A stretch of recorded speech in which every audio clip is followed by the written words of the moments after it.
Après la pause, on retrouve les experts pour la suite de votre émission Regard croisé. Sana VUL, comme la Sadio et tout, il est analyste économique et sociopolitique. Firmete Kouagbo, lui, il est chroniqueur politique, il est le directeur du Centre de recherche et de géopolitique internationale qui porte son nom. Et puis Kwame Via Klesso, ils sont consultants et coachs en entrepreneuriat et en politique. Avant de filer à Yaoundé, au Cameroun, pour parler de l'affaire Zongo et les suspects qui passent devant la commission, devant plutôt le commissaire du gouvernement. On reste toujours à Ouagadougou, au Burkina Faso. On parlait de la suspension des activités des partis politiques et l'envie affichée par les opposants d'attaquer cette décision en justice. Sana? Non, en réalité, moi j'aimerais quand même, peut-être que j'ai l'impression que cela a pu peut-être échapper à mes co-débatteurs. C'est de dire qu'un militaire, c'est d'abord un civil. C'est un civil en uniforme, tout simplement. Donc, il peut gérer le pouvoir. Cela veut dire qu'être militaire n'enlève en rien les facultés intellectuelles qui permettent de gouverner. Ben, il faut suivre les étapes, ça, non? Et il faut aussi reconnaître que des pouvoirs civils et démocratiques, comme on l'aime le dire, le Burkina en a connu. Roch Marc Christian Kaboré est passé par là. Et si aujourd'hui le Burkina Faso on semble légitimer les coups d'État de Damiba et de M. Ibrahim Traoré, c'est parce que les régimes civils n'ont pas su régler le problème sécuritaire au Burkina. Donc à un moment donné, les gens se sont dit, alors si c'est les civils, les politiques qui échouent, alors mettez les gens qui ont les armes, qui connaissent le terrain sécuritaire, d'affronter le problème. Est-ce qu'ils réussissent? Damiba est passé par là. Peut-être que son bilan est en perte et profit. C'est l'avenir qui nous le dira. Aujourd'hui, M. Ibrahim Traoré est là. Mais je pense... un civil, maître Hermal Ouedraogo, Traoré fait pire. Aujourd'hui, c'est difficile de dresser ce bilan-là aujourd'hui, alors que M. Ibrahim Traoré est toujours au pouvoir. Aujourd'hui, on peut lui reconnaître qu'il a une ambition. Lui, sa méthode, c'est de renflouer les effectifs des volontaires de la patrie. Il vient d'en recruter 90 000 qui sont sur le terrain. C'est sa méthode. C'est sa méthode pour amener le calme sécuritaire, pour amener la paix, pour combattre les groupes armés terroristes. J'espère qu'à l'issue de comment on appelle ça, de son temps qu'il aura fait au pouvoir, on aura l'occasion de juger si sa stratégie est la bonne ou pas. Mais pour le moment, on ne peut pas dire qu'il n'apporte pas une solution ou bien une part de solution. Sa part de solution, c'est de recruter suffisamment de civils pour suppléer aux forces armées régulières. Donc on aura le temps d'apprécier si ce choix a été le bon ou pas. Donc pour le moment, nous ne sommes qu'aux premières heures de la mise en œuvre de sa stratégie. Le temps nous permettra d'apprécier.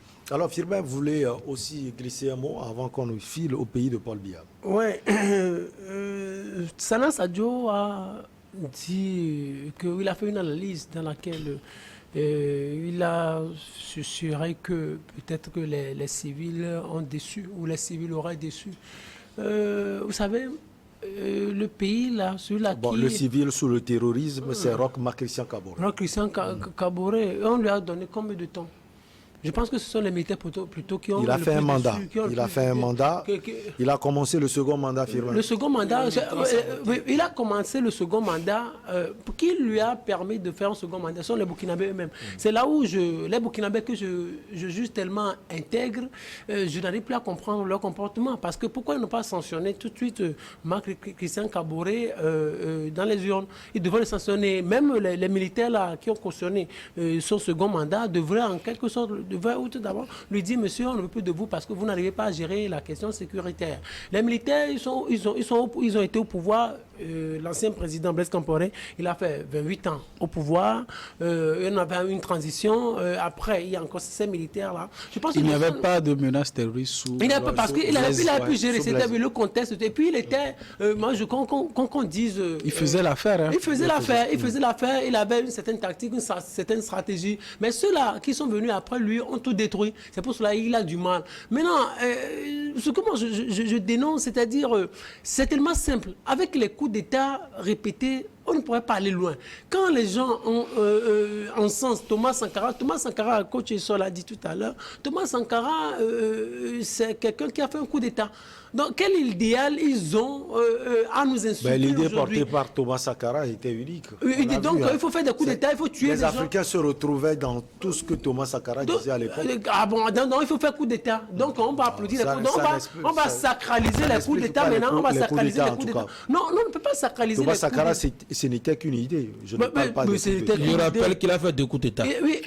Donc, on ne peut pas... Il a tenté de faire un premier. On ne peut pas... Moi, je ne peux pas applaudir ceux-là qui font des coups d'État. Parce qu'au 21e siècle, c'est ce qui s'est passé dans les années 80-70 est bien différent de ce. Les contextes ne sont plus les mêmes. Aujourd'hui, à l'ère des réseaux sociaux, de la technologie beaucoup plus avancée, ces histoires de violence ne pourront plus tellement marcher. Moi, ce que je voudrais dire, c'est que Ibrahim Traoré, qu'il laisse le pouvoir. Moi, je lui demande de laisser le pouvoir aux civils et qu'ensemble, regardez, Zéphirin Diabré. Selon toi, quels sont les pourcentages de chances qu'il t'écoute? Ça soit sincère.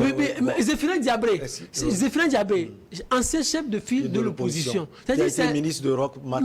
Donc c'est un gars qui a fait le temps de Blaise Compaoré, dont il a besoin même dans sa gouvernance. Au lieu de lui interdire de manifester, et qu'il l'appelle, qu'il discute avec lui, il a besoin de toutes les énergies pour pouvoir combattre les terroristes. Mais ce qu'il est en train de faire en embauchant ou en recrutant ces jeunes-là, moi je ne pense pas que cela pourrait lui porter des fruits parce que des gens ne sont pas... n'ont pas une formation militaire. Formation militaire, ils ont quelle expérience? De 2 semaines. C'est ça, c'est ce qu'on fait. Qu'est-ce qu'il peut faire? Devant l'urgence en tout cas. Non, ce n'est pas question d'urgence. Il ne faut pas qu'il tue. Moi je pense qu'il veut sacrifier juste ces jeunes-là. Moi je demande à ces jeunes de fuir et de quitter même ce pays parce qu'ils sont en train de détruire notre pays, notre cher Burkina Faso. Moi, le Burkina Faso, c'est un pays que j'adore. Parce que ce pays-là m'a beaucoup apporté dans ma vie. 30 secondes. Monsieur Sana dit quelque chose que je veux dire. Il a parlé de civil. Un civil qui porte tenue militaire n'est plus civil. C'est à la fin de son exercice qu'on l'appelle civil. Les gens là... Bon, il dit que ce sont des civils qui portent... Politique, c'est ce que je dis. Que cela n'enlève pas... pas parce qu'ils portent des uniformes la Constitution... que cela leur enlève les facultés intellectuelles de diriger. C'est ce que j'ai dit.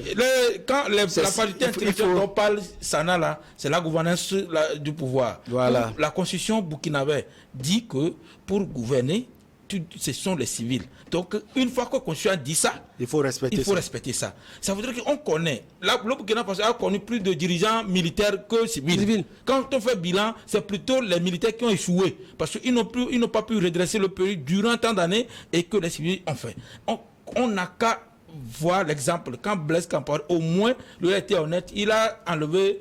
il n'était pas très tôt pour briguer ce mandat. C'est ce qu'on dit. Donc, les civils, la loi dit que tu es civil, tu deviens militaire et tu redeviens civil. Donc, ils n'ont qu'à enlever leur manteau là pour venir politiquement. Il ne faut pas qu'ils mentent aux gens. Tu vas voir ça, il va préparer ça suite. Mais je dis que si les gens là ne partent pas, le Burkina Faso qu'on a connu tant, et d'abord, si le Burkina Faso n'était pas dans ce désordre, le Togo n'allait pas connaître également l'attaque des djihadistes aussi. Ça voudrait dire que quand le jeune là est venu aussi, on a attaqué plusieurs fois la frontière du Togo. Il ne joue pas son rôle non plus.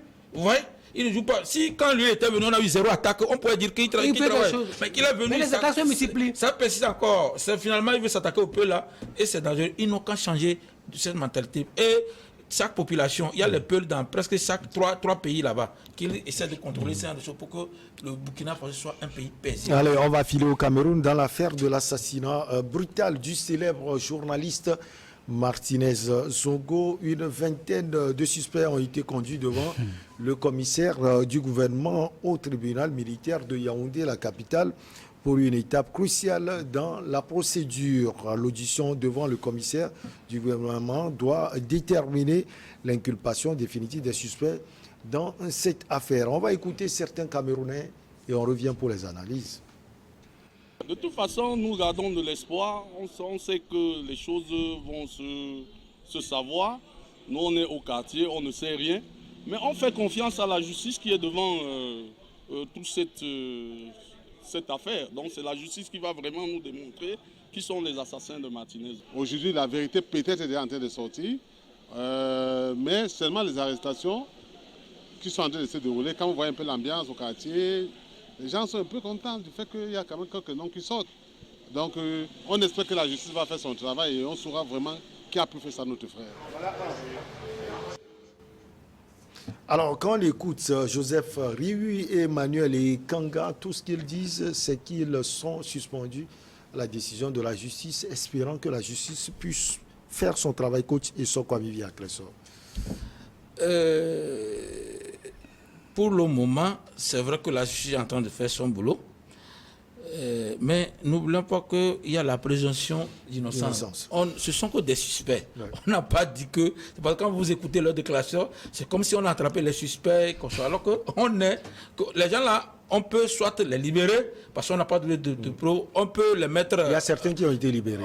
Et les membres de l'homme d'affaires, qui sont libérés, ou on peut les mettre sous mandat d'arrêt, mandat de dépôt, parce qu'on n'a pas encore fini l'enquête, ou carrément on les exécute directement. Donc, rien n'est joué pour le moment. Moi, mais ce que m'intéresse ici, je ne comprends pas exactement qu'est-ce que l'homme d'affaires a à voir directement avec le journaliste, ne serait-ce que qui dénonce ses activités ou pas. Alors, ce qu'il a à voir avec lui, ils étaient des proches, selon ce que j'ai appris, et que Martinez Zongo, ces derniers temps, a pris le temps de le critiquer. Oui, c'est ce que je dis. Le fait que tu me critiques, c'est ce qu'on est en train de reprocher aux Ala.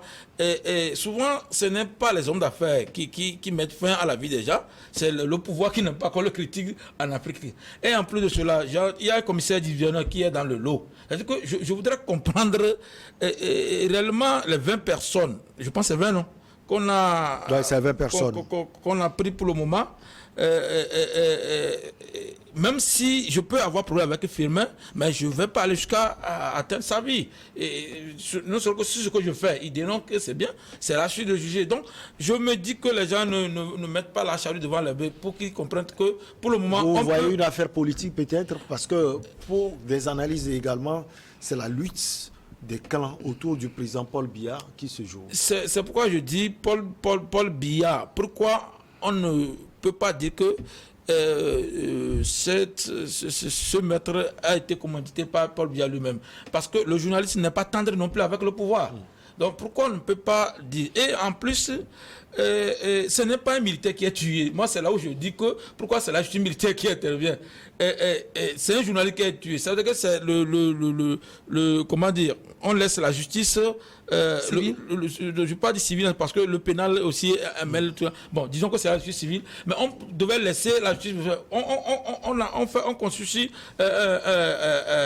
comment dire, une justice spéciale et on dit que c'est les militaires qui vont. Moi, je ne comprends pas ça. Ou bien c'est parce que même si les militaires étaient mêlés ou les commissaires étaient mêlés, on demande qu'on enlève leur tenue ou leur manteau de policier, consul et on juge. Parce qu'après tout, comme Sana aussi l'avait dit, je lui donne raison, ce sont des civils. Donc on pouvait je ne vois pas en quoi le tribunal militaire intervient. Ou soit c'est pour cacher quelque chose, parce que les gens là disent aussi que jusqu'à présent, il n'y a rien qui est sorti. Même on ferait au moins communiquer quand on a libéré certaines personnes pour dire on les a libérés parce qu'ils passent. Donc ils n'ont aucun communiqué parce qu'ils disent qu'ils sont collés aux lèvres de ces gens. C'est pour dire que je ne veux pas que ce qui s'est passé en Guinée de Doumbouya se passe ici où on joue au théâtre pour dire qu'on a très rendu justice. Le service secret camerounais doit être habilité à faire une enquête vite et prompt pour déterminer qui a fait tout ça là. Donc moi je me dis que cette affaire là c'est pour nous créer encore un théâtre comme sur les médias. Sinon ce qu'on a pris, que les gens comprennent que ce ne sont pas des accus, ceux qui ont commis, ce sont des présumés innocents et ce ne sont que des suspects. Parmi les personnes interpellées, puisque vous parlez d'elles, On trouve le patron de la direction générale de la recherche extérieure, le commissaire divisionnaire Massime Eko, le lieutenant-colonel Justin Danoué, directeur des opérations de la même institution, ainsi que l'homme d'affaires Jean-Pierre Amougou Belinga, que tout le monde connaît, promoteur de Vision 4 Télévision, et son directeur général Bruno Bidjang. Alors, Firmin Teko Agbo, certains ont été relâchés, surtout les proches de Jean-Pierre Amougou Belinga. Pour certaines analyses, déjà, ça trace le chemin à Jean-Pierre Amougou Belinga. Peut-être que lui aussi, il sera bientôt libéré, puisque pour le moment, ils ne sont pas condamnés comme Coach Essor l'a dit. Ouais, c'est-à-dire, quand l'on voit tout ce descriptif que vous venez d'afficher, on dira que sa mort a quelque chose à voir avec les militaires, la mort de 2 journalistes. Donc, qu'est-ce que les militaires ont à voir avec le journaliste? On sait que c'est un journaliste. Et puis on l'a pris devant une gendarmerie. Ouais. Il n'y a pas eu de réaction. On ne comprend pas là. Oui, c'est ça en fait. Donc, qu'est-ce qu'il y a où est-ce que ce sont les militaires? Quand on dit... Quand j'ai appris la triste nouvelle, je me suis dit qu'il a des démêlés, il avait des démêlés avec des ministres, des hommes politiques et des hommes d'affaires. Je n'ai jamais imaginé que... Lui critiquait tout le monde. Oui, il critiquait tout le monde. Mais le fait que le pouvoir, c'est le pouvoir qui organise la justice, le fait que le pouvoir camerounais ait choisi la partie militaire, ou le fait que le pouvoir ait choisi de traiter l'affaire militairement, indique suffisamment que des militaires ont quelque chose à voir avec cette mort atroce. Mais la question de savoir, le coach l'a soulevé tout à l'heure, ceux qui gardent le pouvoir camerounais, ce sont les militaires. Est-ce qu'on va vouloir sacrifier les militaires, les officiers, les commissaires comme cela, ou au moment où tout le monde dézingue le pouvoir de Paul Biya? Je ne pense pas qu'on puisse être amené à sacrifier les militaires comme ça pour la mort de notre cher confrère. Les militaires impliqués, tout ça. Vous savez, quand ça se passe comme ça, nous sommes en Afrique, un pays qui a tellement duré, un pouvoir qui a tellement duré plus de 40 ans, avec assez de réseaux, assez de tentacules. Entre-temps, Emmanuel Macron était passé par là, des dirigeants français qui passent. Le pouvoir est tellement enraciné dans ce pays où la corruption est célébrée, où quelquefois on emprisonne des ministres, on les libère, on emprisonne des hommes politiques. Je me dis qu'il serait difficile avec le temps d'arriver à découvrir qui est vraiment l'assassin de Martinez Zongo. Mais la conclusion à laquelle moi je voudrais parvenir, elle est très simple. Vous savez, aujourd'hui, au XXIe siècle, on n'a plus besoin de ça. On n'a plus besoin qu'on tue sauvagement, de tuer des journalistes comme ça. Qu'est-ce qu'on fait? Qu'est-ce qu'il a fait? Est-ce qu'il avait des armes? Non, il ne faisait que dénoncer. La liberté d'expression, au moins, elle est consacrée dans tous les pays. Au moins, dans tous les pays qui ont opté pour la démocratie. Mais pourquoi tuer sauvagement quelqu'un comme cela? Ce n'est pas sérieux. Aujourd'hui, au XXIe siècle, c'est une mort qu'on dénonce. On n'a pas besoin. Donc, on n'en a pas besoin. S'il faut tuer régulièrement les journalistes comme ça, moi, je peux demander à nos frères camerounais d'organiser régulièrement des sit-ins, d'organiser régulièrement des journées de grève, des semaines de grève, des semaines sans presse, pour montrer au gouvernement camerounais que sa manière de traiter les journalistes comme ça n'est pas digne, des réalités du XXIe siècle. Allez, avant de donner la parole à Hassana VUL, Komlan Sadio et tout, on va marquer la dernière pause et on revient pour la suite.